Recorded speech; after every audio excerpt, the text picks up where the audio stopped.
মুদ্রাস্ফীতি এই কথাটি কিন্তু টেলিভিশনে কিংবা খবরের কাগজে আমরা প্রায়শই শুনে থাকি। এমনকি সাধারণ মানুষের মুখের কথাতেও শোনা যায় দিন দিন জিনিসের দাম কিন্তু বেড়েই চলছে। কই সেই হিসাবে তো আমাদের আয় বা ইনকাম বাড়ছে না। এই যে দিনের পর দিন জিনিসপত্রের দাম বেড়ে চলা, একেই কিন্তু মুদ্রাস্ফীতি বলে। আজকে আমরা এই ভিডিওতে আলোচনা করব মুদ্রাস্ফীতি কি, কেন এই মুদ্রাস্ফীতি ঘটে এবং এই মুদ্রাস্ফীতির প্রভাবে এই সমাজে বা আমাদের অর্থনৈতিক জীবনে কি কি প্রভাব পড়ে। এই ভিডিওটি সকলের কাজে লাগবে, বিশেষ করে যারা শিক্ষার্থী আছে তাদের জন্য। সহজ ভাষায় বলতে গেলে মুদ্রাস্ফীতি হলো একটি নির্দিষ্ট সময়ের ব্যবধানে দ্রব্য এবং সেবার দামের সামগ্রিক ও ধারাবাহিক বৃদ্ধি। এর ফলস্বরূপ আমরা একই পরিমাণ টাকা দিয়ে আগের চেয়ে কম দ্রব্য কিনতে পারি, অর্থাৎ টাকার যে ক্রয় মূল্য বা টাকার যে পারচেসিং পাওয়ার সেটা কিন্তু কমে যায়। একটা সহজ উদাহরণের মাধ্যমে বোঝার চেষ্টা করব। গত বছর আমি বাজার থেকে 1 কেজি আলু 50 টাকা দরে কিনেছিলাম। এবছর যখন বাজারে গেলাম তখন দেখলাম 1 কেজি আলুর দাম 60 টাকা। তাহলে এই যে 10 টাকা বৃদ্ধি পেল, এটা কিন্তু মুদ্রাস্ফীতির একটি সহজ উদাহরণ। মুদ্রাস্ফীতির পরিমাপ কিভাবে করা হয়? মুদ্রাস্ফীতির পরিমাপ কিন্তু শতাংশ বা পার্সেন্টেজের হারে করা হয়।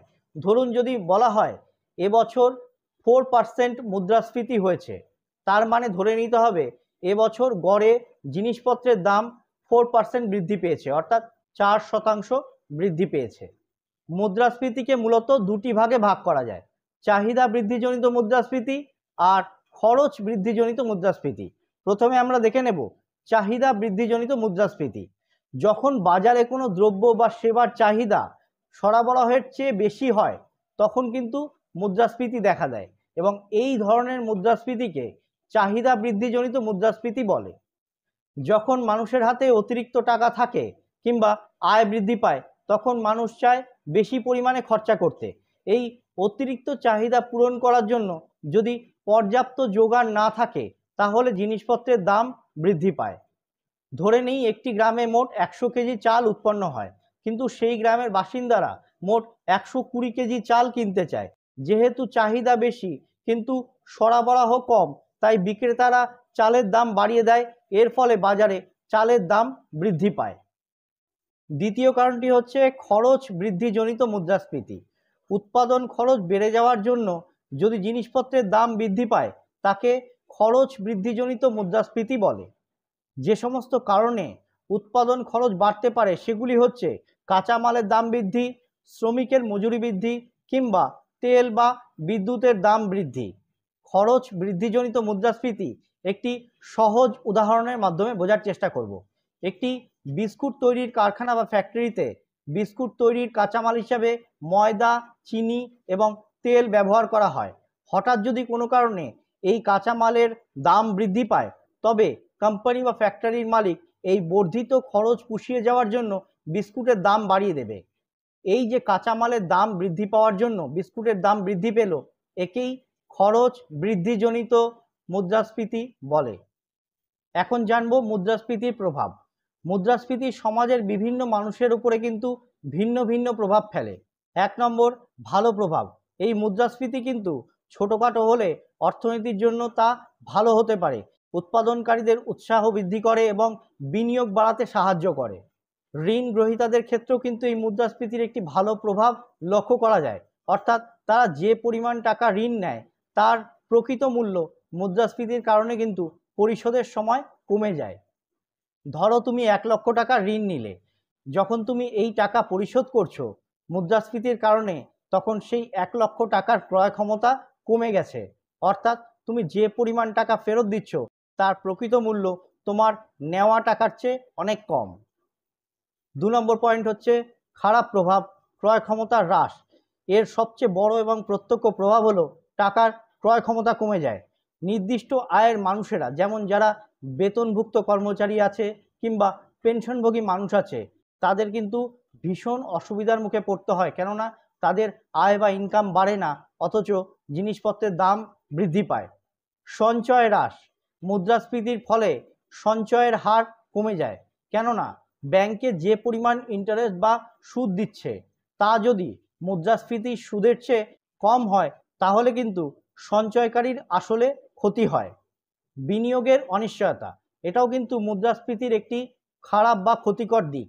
বেশি পরিমাণে মুদ্রাস্ফীতি হলে ব্যবসায়ীরা বিনিয়োগ করতে দ্বিধাগ্রস্ত হন, কেননা তারা ভবিষ্যতের খরচ এবং আয় সম্পর্কে সুনিশ্চিত বা নিশ্চিন্ত হতে পারেন না।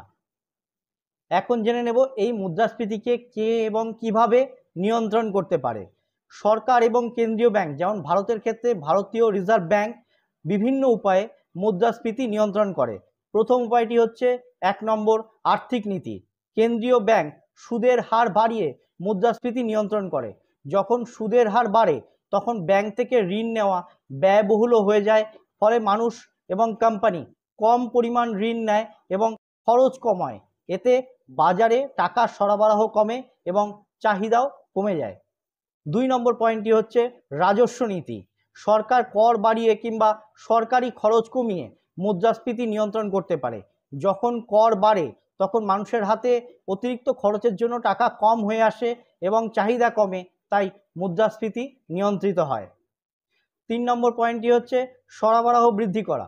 সরবরাহ বৃদ্ধি করার মাধ্যমেও কিন্তু সরকার মুদ্রাস্ফীতি নিয়ন্ত্রণ করতে পারে। অর্থাৎ কোনো জিনিসের দাম বেড়ে গেলে সরকার যদি সেই জিনিসের আমদানি বাড়িয়ে দেয় তাহলে কিন্তু মুদ্রাস্ফীতি নিয়ন্ত্রিত হয়। মুদ্রাস্ফীতি সম্পর্কে আমরা বলতে পারি, মুদ্রাস্ফীতি একটি জটিল অর্থনৈতিক ধারণা যা আমাদের দৈনন্দিন জীবনে গভীরভাবে প্রভাব ফেলে। এই মুদ্রাস্ফীতির প্রভাব কিন্তু সমাজের প্রতিটা মানুষের ওপরে পড়ে। এর ভালো এবং খারাপ দুটি দিকই আছে যা আমি আপনাদের সাথে আলোচনা করলাম। অতএব আমরা বলতেই পারি মুদ্রাস্ফীতি কিন্তু অর্থনীতির একটি স্বাভাবিক অংশ। তবে এটি যদি নিয়ন্ত্রণের বাইরে চলে যায় তাহলে সাধারণ মানুষের জীবন দুর্বিষহ করে তুলতে পারে। আশা করি মুদ্রাস্ফীতির সম্পর্কে আমরা এই সেশনে একটি সুস্পষ্ট ধারণা পেয়েছি। তবুও যদি কোনো প্রশ্ন থাকে করতে পারেন কমেন্ট বক্সে। আবার দেখা হবে অন্য একটি ভিডিওতে অন্য একটি টপিক নিয়ে। ততক্ষণ পর্যন্ত সকলে ভালো থাকুন, সুস্থ থাকুন আর পড়তে থাকুন।